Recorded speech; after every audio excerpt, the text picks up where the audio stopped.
Hey, Tracy, can you hear me? I just want to make sure I can be heard. Yes, and we're still waiting on one more board member, Okay. and then we'll be ready to go. So Jason, ignore my text. I'm sorry? I said, ignore my text. Oh, okay. Well, I got a call a minute ago. I didn't realize it, but it was, I thought it might have been you because it was a Montgomery number on my cell phone. I was like, okay, let me try to call him back. So I figured it might be you, Dudley. So I called him back, and of course it was somebody else that needed something. So I was like, hey, I've got about 3 minutes to talk to you. So.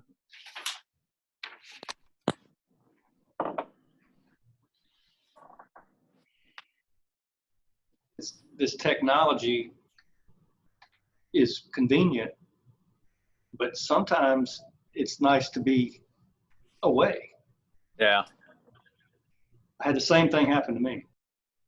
It's just, I don't know. I don't like the detachment of it all. I like to be in the room with everybody, but I mean, we kind of are where we are, but it's definitely opened some doors to do some things that we wouldn't normally be able to do, I guess. So. All right, Mr. Swan, we're all here. Okay. All right. Well, the meeting of the Education Committee of the Department of Youth Services will hereby be called to order.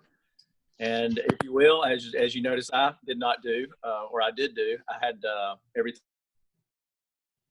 on mute. So if you need to speak, obviously in the bottom left-hand corner, there's the mute button. You can unmute yourself to be recognized, or if you need to speak or to comment or second and those kind of things.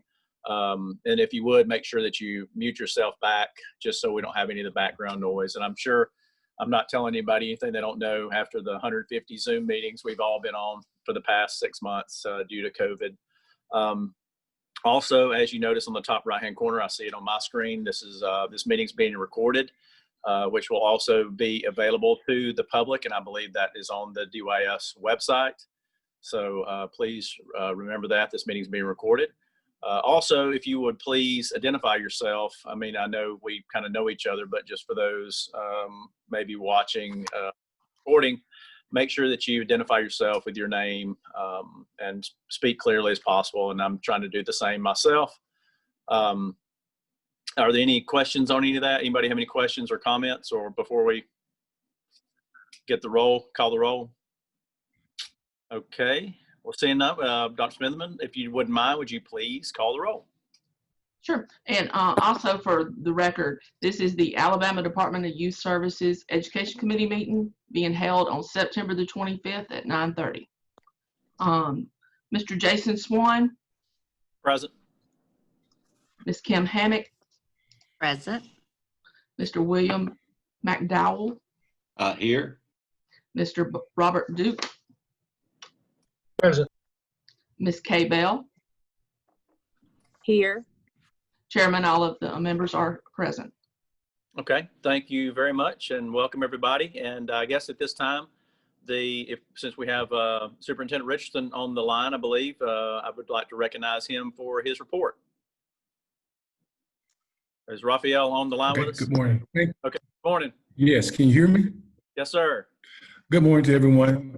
Thank you, Jason. Hopefully everyone is doing well this Friday morning and enjoying some of this fall-like weather here in Alabama. We have a few action items this morning, so we'll have a pretty short meeting.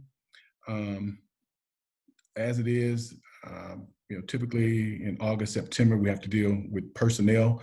And so we'll start with personnel. So there are a few items. And so I'm asking the committee to recommend to the board that they accept the resignation of Shanice Williams from the Wallace School.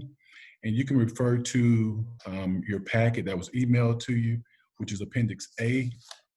I'm just going to read out all the names and then we'll take them all together. Also accept the resignation of Lenoyce Ritchie from the McNeil School, Appendix B. Accept the resignation of Lynthia Edwards from the McNeil School, Appendix C. Accept the recommendation to hire Dr. DeMarcus Gates as principal for the Wallace School, which is Appendix D. Accept the recommendation to hire Frederick Lowry as a history teacher for the Wallace School, Appendix E. Accept the recommendation to reassign Shalonda Lamar from a history teacher to student support counselor for the Wallace School, Appendix F. Accept the recommendation to hire Franklin Reeves as a business teacher for the McNeil School, Appendix G. Accept the recommendation to hire Charles Bowden as a physical education teacher for the McNeil School, Appendix H. And accept the recommendation to hire Michael Moncher as a music teacher for the McNeil School, Appendix I. Mr. Chairman, I request that you call for discussion, and if there are no questions, call for a motion and a second on all 9 together.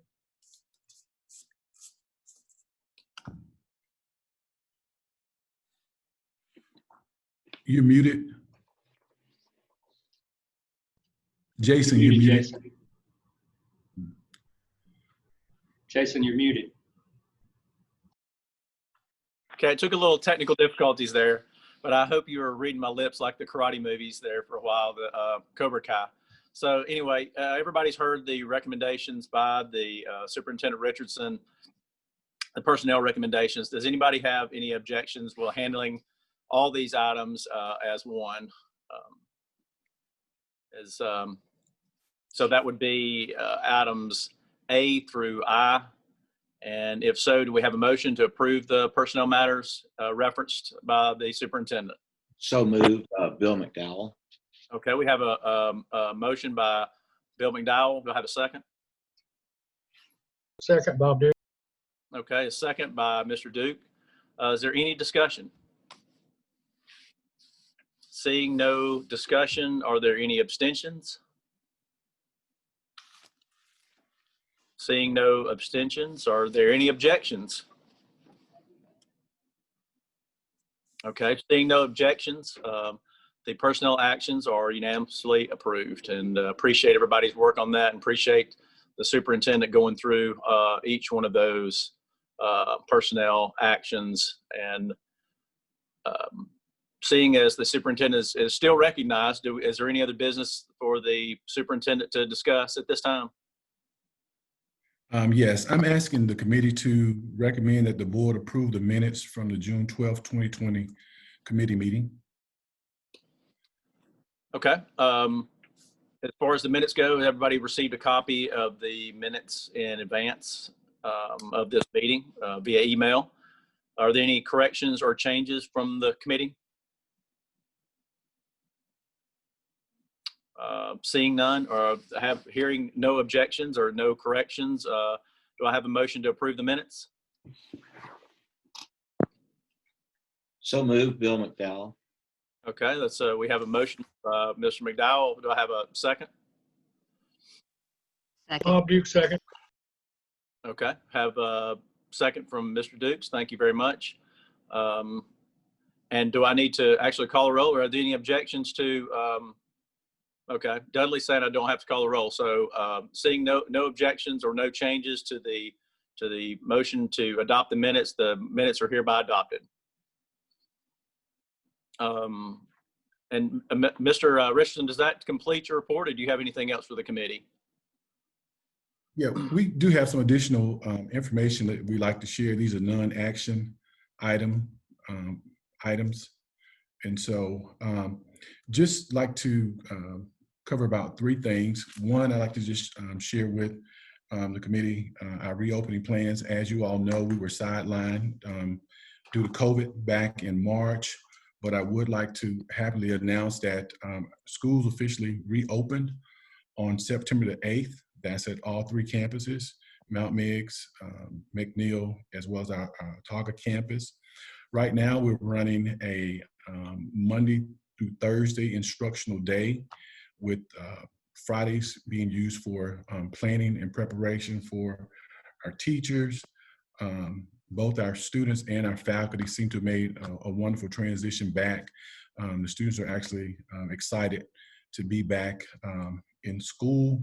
You know, as you can imagine, there was a lot of planning that had to take place, and we were able to work together collaboratively across campuses with the campus administrators, as well as various staff members to help us develop a plan that was workable for our organization. And so we were able to implement some of those guidelines.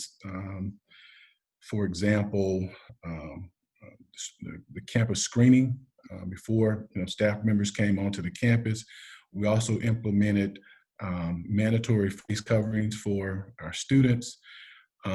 In our places where we were going to provide instruction, we were able to accommodate with social distancing and placing our desks at approximately 6 feet apart. We purchased additional solutions such as the hand sanitizer so that we could do our part to keep both our students and our faculty safe. Our biggest challenge, I'd just like to share with you, was bringing our ADYS school, which is at our Mount Meigs campus, back online. We were, as we were planning, we had to think, kind of short-term as well as our long-term consideration.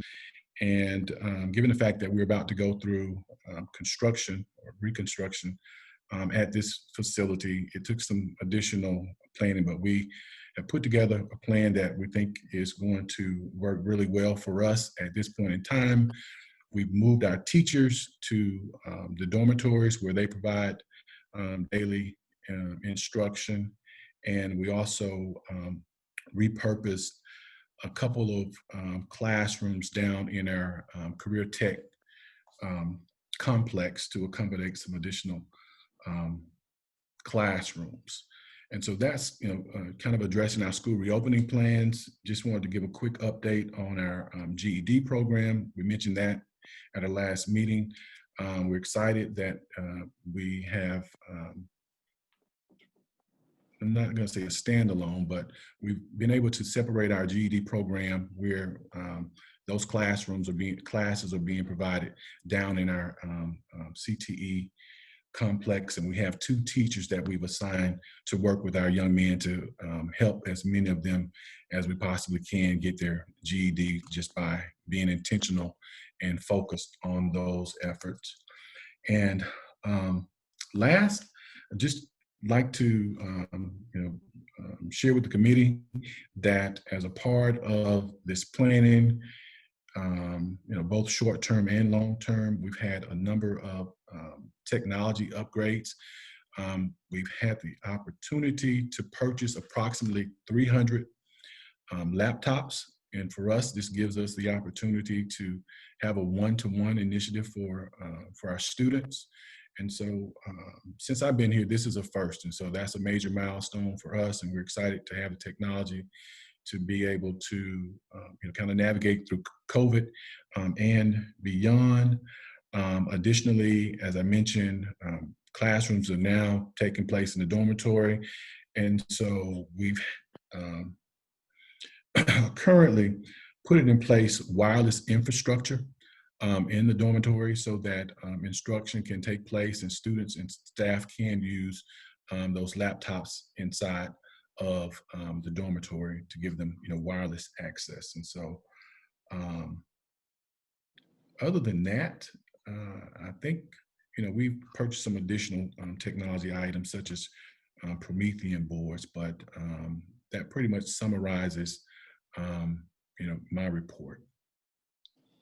Okay, thank you, Raphael, very much. And I just want to say, hats off to everybody there that worked with you guys. It's all the teachers and the students there, because I know it's been an extremely taxing and tough time. And speaking from experience here, I know, of course, we've all been through it, but the education world has kind of had its own special dynamics that we've all had to navigate. And I appreciate everybody's patience and hard work during all this, and especially what you guys do every day. Anybody else have any further comments on Raphael's report or information provided? Yes, Jason, I have a question about the technology. Since the dorms are getting internet access, how do we control or limit their communication access to like family and other people or friends or through the internet? Are you there, Dr. Christian? Are you there? Dr. Richardson, I was Yes. wondering how, since they all have computers now and internet access, is there a way to monitor their contact with other people and other things while they're in our custody? Yes, Mr. McDowell, this is, it will still be on our internal network where we have filters and we're able to monitor all of Okay. that. So it's not an open access, if you will. Okay, well, thank you. I was just curious if that just opens them up to reach out to anybody, anytime. Yes, sir. That's an excellent question. Thank you. And Any this other is, comments or questions? yeah, and this is Kim Hammock. Dr. Richardson, I surely appreciate what you just shared, because it's the Department of Health. We have residential programs and they all have educational components. I feel that it is very a well-planned rollout that you just shared with us of how you're trying to address and take care of this so that none of their educational needs are met. Our kids that come into any care, whether it's mental health or through DYS, they're already got so much emotional issues going on. Their academic success always helps them for that reintegration. And the way in which y'all tackle that, I was very impressed. So thank you for sharing that. Thank you, Ms. Hammock. I do have one additional thing that I like to share, and this is a big piece. And back on last year, as we were approaching this school year, the director asked us to think big. And so one of the goals that we had for our students, because we get some really good students, believe it or not, and one of our goals was to have a student to be enrolled in college.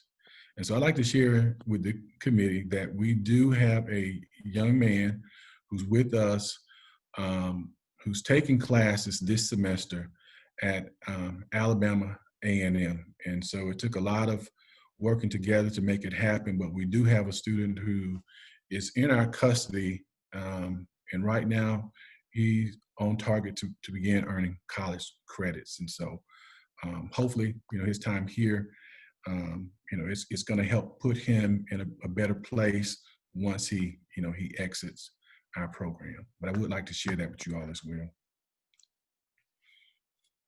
That's great. That's great news, and hats off again for being innovative, because like I said, that's the kind of positive thing of entering into these kind of situations where we're uncomfortable. Sometimes we have some real innovative stuff go on just based on having to try new things. So appreciate that. Again, if we don't have any other further comments, is there any other business to come before the committee?